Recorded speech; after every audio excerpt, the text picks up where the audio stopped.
Naranasan daw ni Sian Lim na masigawan, mapagalitan at matanggal sa isang proyekto dahil hindi siya nakapag-deliver sa mga hinihingi sa kanya bilang aktor.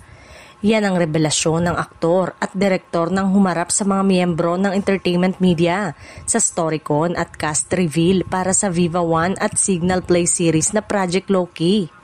Ang Project Loki ay ang hit Wattpad webtoon detective series na pagbibidahan ni na Marco Gallio, Jada Avanzado at Dylan Menor na ididirect ni Sian.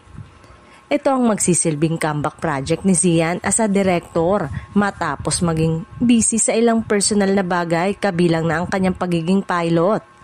Sa nasabing MediaCon, natanong si Sian kung ano ang mas fulfilling para sa kanya, ang maging aktor, piloto o direktor.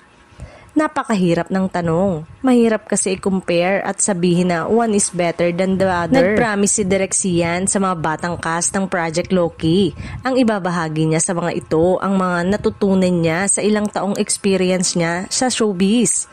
I wanna be able to impart with them kung ano yung mga pinagdaanan ko rin in the acting process.